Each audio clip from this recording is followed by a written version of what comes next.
Got to keep this world together. Got to keep it moving straight. Love like we mean forever.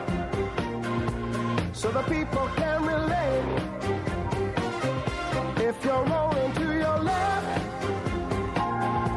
don't forget I'm on the right.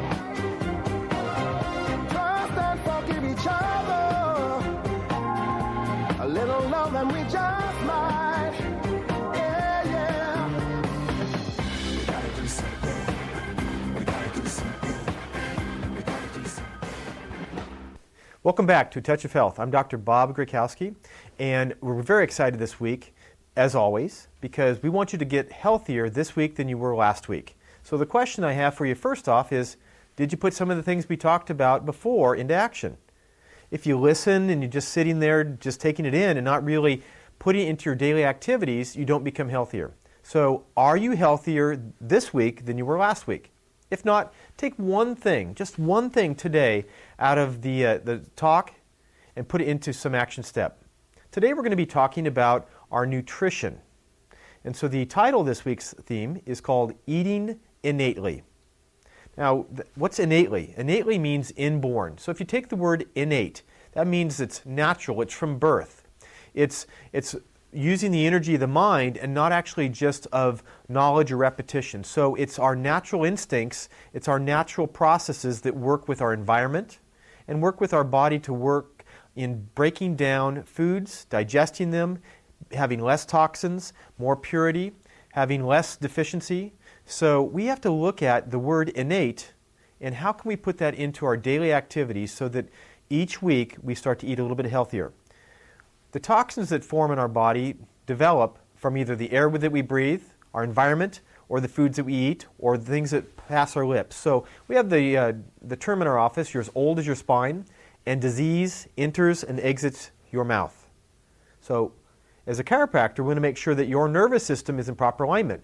We want your nutrition to be in alignment also. There's a term in chiropractic that is one of our philosophies. It's healing flows from above down and from the inside out. So if we look at our nerve supply, our brain is sending messages down along our nerve network, out along the spine, out along to all the different cells, organs, and tissues of the body, making up 75 trillion cells that work in harmony. And your cell health is very important for your overall body health and organ health. And unfortunately, we toxify our cells over a period of our lifetime, and we don't even realize what we're doing. We do it through convenience foods, what we call mood foods. We do it from just things of just not planning ahead of time. So let's take the word innate and break it down and see how you can use that to make a difference and a change in your overall nutrition. So the first letter is I, is intention. What is your intention? I know that patients that I work with have the greatest of intention to get healthier. Yeah, and a lot of times they just don't know what to do. So they don't know what to put attention on. So our intention is really to become healthier. And unfortunately, most people wait until dis-ease or sickness or some sort of health crisis comes into play for them to get healthier. And it's sad. We have a sickness care delivery system in our society, so we wait until we get sick, and then we take some sort of pill or some sort of potion, or we try and put some nutrient into our body and think that that is the panacea, the magic formula. And it doesn't work that way. Our body works holistically. It works in harmony. All those cells have all the different organs of the body in them. They have every cell of your body has a power plant, has a elimination system, has a way to break down foods and put them into energy, has a sewage system, has a oxygenation system. Every cell in your body, if you look at it, has all those things. And then all those cells coming together to form an organ or an actual system itself, and then all those systems working together have to be in harmony. So if we put foods into our body that are not healthy, or things that cross our lips that are not healthy, it's going to create an environment that is not only toxic, but it has more breakdown and more dis-ease within our body. So we got to look at things. Our intention, I want you to do two things. I want you to magnify things. Looking at the magnifying glass, if you look at something it becomes bigger, it becomes brighter, it just is right there in front of your face. You can look at it in great detail. I want you to magnify things. I want you to take it and magnify things. I want you to get them bigger and brighter. I want you to make it real, make it so much that you'll make a change. But you got to flip the magnifying glass around also, and you got to put some energy into it. You got to focus that energy. So the energy of sunlight coming through can make it burn. You can burn things if you just have it just tilted in an alignment in the right way. You can get that focused energy on something. It doesn't take a lot of, you don't have to put anything into the body. You don't have to take anything out. You just have to have a better plan, a better intention, a better focus to make it bigger, brighter, and burn inside you. I see people that get sick, and then they say, well, now it's time to get healthy. We have to go back to starting with just kids. If I look at what kids put into their body on a day-to-day basis, most kids, they start with cereals, sugared cereals that are full of so many different products, and what that does to their body, different hydrogenated oils, different trans fatty acids, those trans fatty acids that are in cereals, take a cell and just clog up the outer part of the cell. Cells have a filtration. They have to go in and out. These nutrients, the sugar, everything has to go in and out of the cell.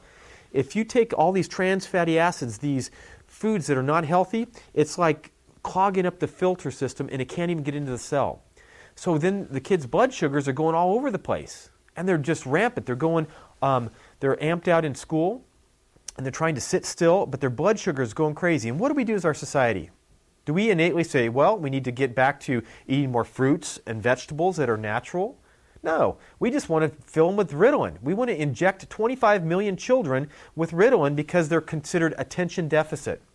Well, we got to look at not only what type of love are we giving them, what type of focus are we giving, what is our intention? So in our innate diet, we're talking about what type of foods are you putting into your children.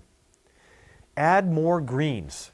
Add more greens, add more fruits, add more things that are natural. Do perimeter shopping rather than up and down the aisles. If you're going up and down the aisles, you're buying things in packages. You're buying things that are full of preservatives that are affecting our brain chemistry. They're affecting our elderly. When I work with our elderly patients and I do a diet study, I might see 1 to 2 times a week that they eat something green. That is sad. I mean, that is, and if we just add more greens to our daily activities, our daily diet, we're going to reduce some of that clogging of the filter of our cells so they can get more of the blood sugar in and out. That affects our insulin levels. It affects conditions like diabetes. It affects things like heart attacks and atherosclerosis, clogging of arteries. It can affect strokes. We just need to get more of that into our diet. But we've taken that out. We try and add all these processed foods, which is the second letter, which is natural. The more natural state things are, the better off.